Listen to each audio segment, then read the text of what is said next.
Dios te bendiga. Aquí nos encontramos de nuevo en Vivir por Fe. Magdalena Taveras te hace compañía. Cuando nos entregamos a Dios, estamos renunciando a nosotros mismos.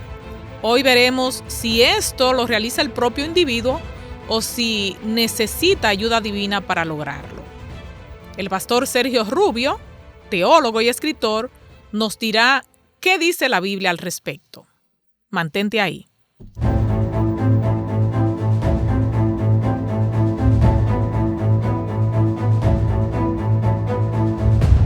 Pastor Sergio Rubio, es una alegría como siempre compartir este programa con usted.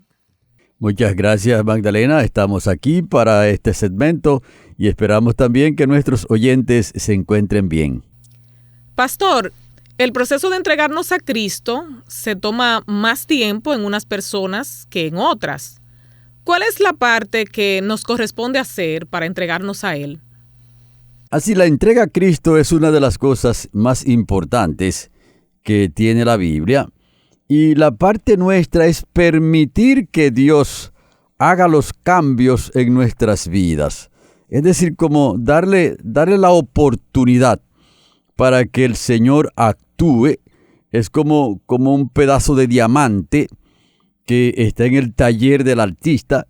Y entonces ese pedazo de diamante permite que el artista trabaje en él para convertirlo en una joya preciosa que se pueda exhibir en cualquier lugar y que incluso que el precio y el valor aumenta de una manera extraordinaria. Entonces, ¿la entrega es un asunto o trabajo de Dios o es algo del individuo? Es un trabajo de Dios, porque no puede ser una decisión del individuo por una razón sencilla, y es que se necesita que la persona muera, que muera el yo. Entonces, cuando el yo está vivo, cuando nosotros estamos vivos haciendo nuestra propia voluntad, no tenemos la facultad como para entregarnos a Dios, sino que ahora, como dice Gálatas 2:20, debemos estar crucificados con Cristo Jesús.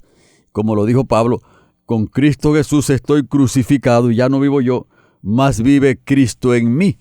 Y lo que ahora vivo en la carne, lo vivo en la fe del Hijo de Dios que me amó y se entregó a sí mismo por mí.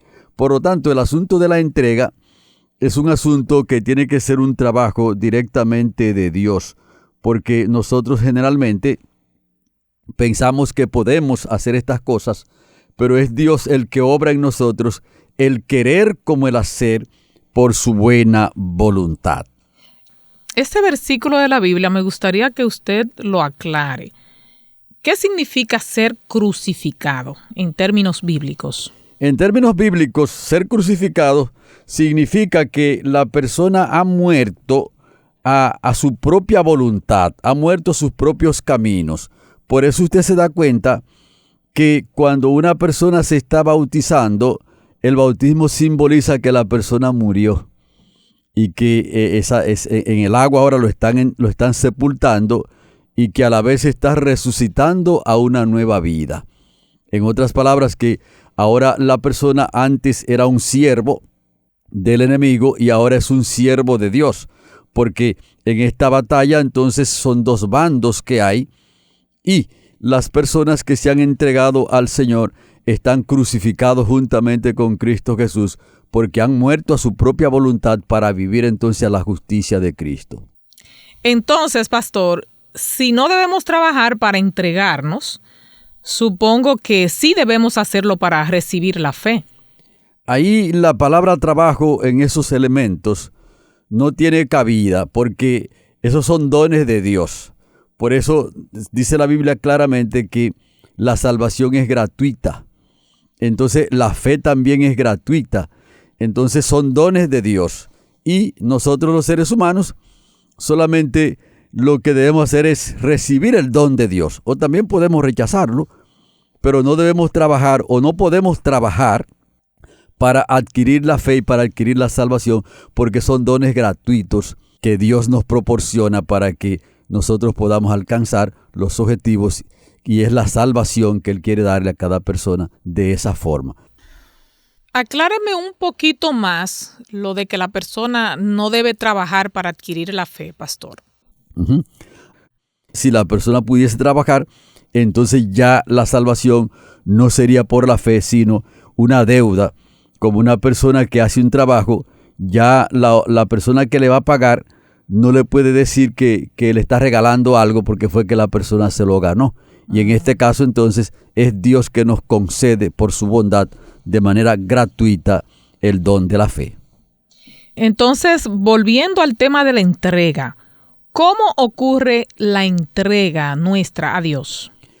El Espíritu Santo está trabajando de una manera insistente con cada persona. Desde el mismo principio, cuando usted se da cuenta, que al leer el Génesis, en el caso del diluvio, nosotros vemos allí que el Espíritu Santo contendía con ellos. ¿Para qué contendía?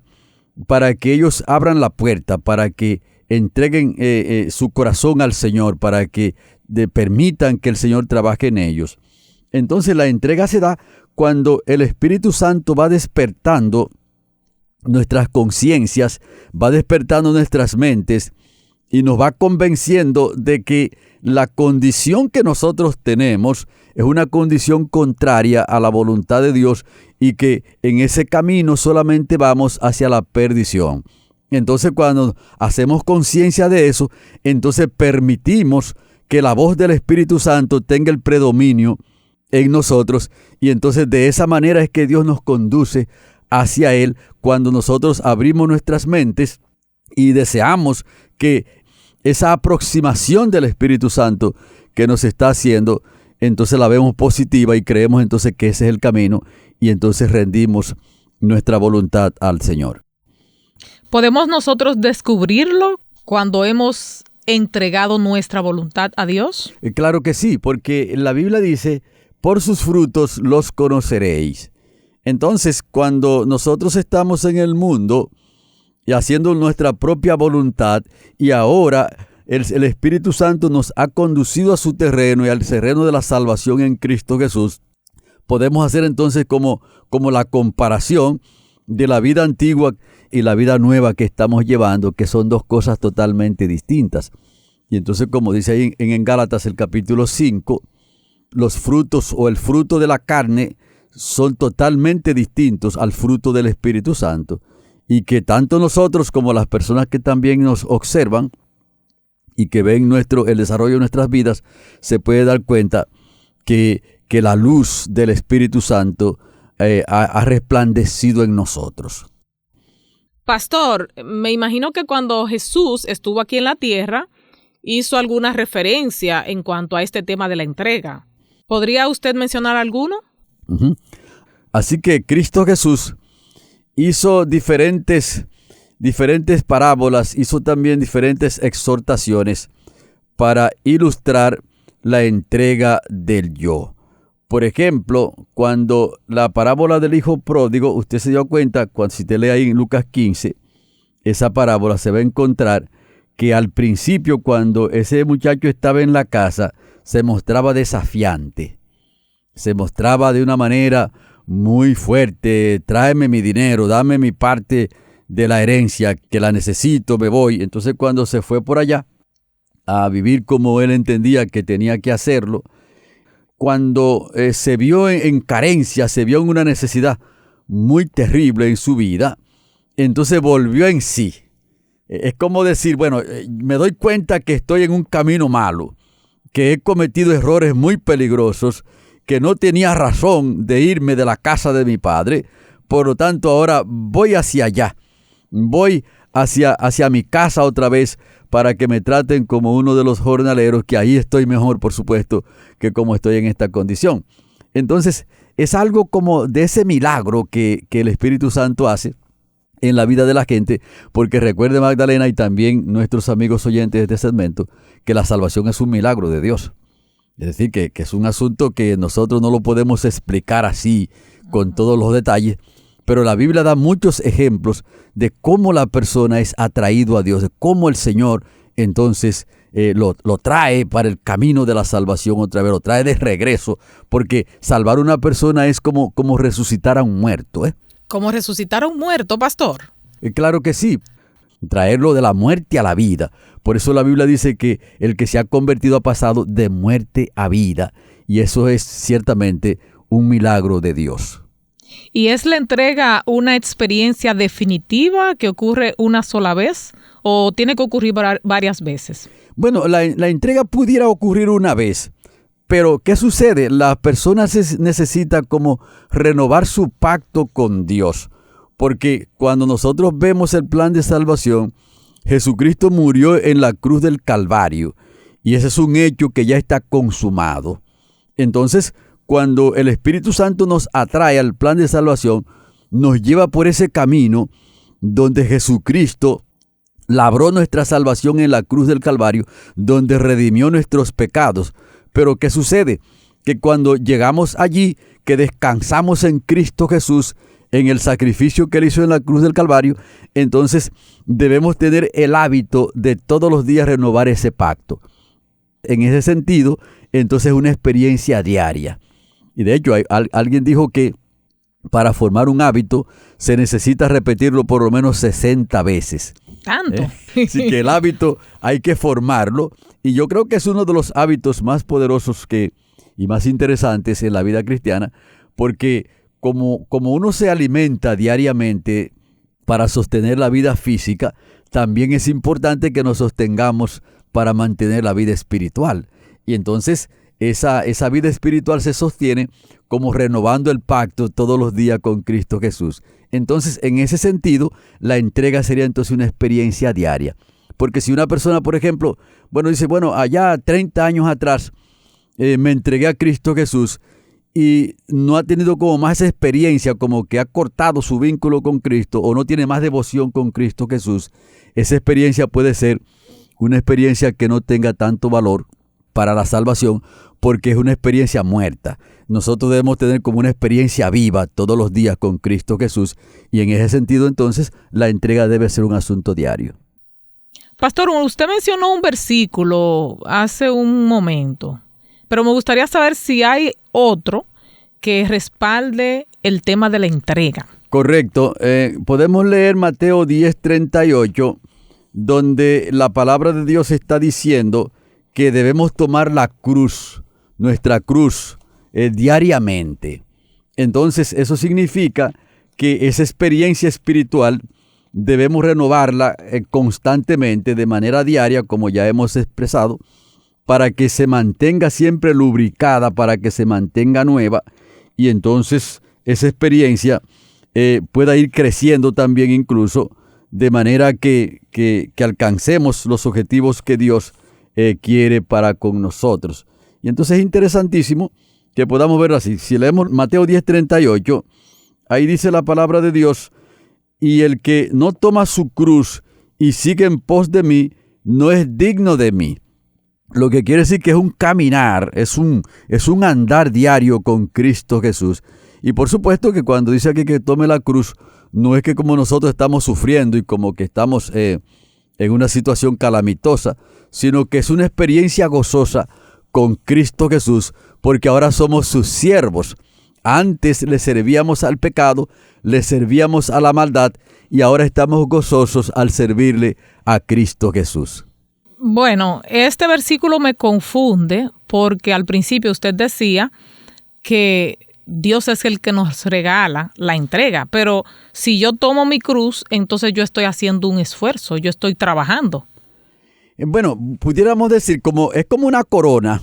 Por ejemplo, un boxeador toma un gran esfuerzo para adquirir el título, para decirlo de alguna manera. Esto es una ilustración. Pero entonces ahora, cuando tiene la corona, ahora tiene que defenderla. Entonces, en este caso, Dios nos da la corona a nosotros, la corona de la vida. Y ahora, entonces, en el caminar diario, juntamente con lo que Dios nos está diciendo, nosotros tenemos que defender esa corona. Y la defendemos, por supuesto, cuando nos mantenemos conectados con Cristo Jesús, el que nos dio la corona. Y entonces, ese andar con Cristo Jesús, ese caminar con Él, es lo que nos garantiza que nos mantengamos en el círculo de la salvación que Él nos ha brindado. Porque, por supuesto, la libertad se mantiene, porque el enemigo, cuando toma a las personas, los mantiene cautivos de una manera compulsiva. Pero cuando Dios toma a la persona que lo atrae a su salvación, todavía la libertad de la persona continúa. Es decir, que la persona, si quiere, se puede devolver. Puede otra vez tomar su camino hacia atrás, pero también puede echar hacia adelante y caminar con Cristo Jesús diariamente, haciendo la voluntad de Dios. Entonces, el yo avanzar con Cristo sería como si tomara la cruz. Exactamente. Y si estoy con el enemigo, ¿cuál es el símbolo? Bueno, cuando las personas están con el enemigo, son esclavos. Y son esclavos para destrucción. Y esa destrucción entonces está segura, porque el pecado no acarrea nada bueno.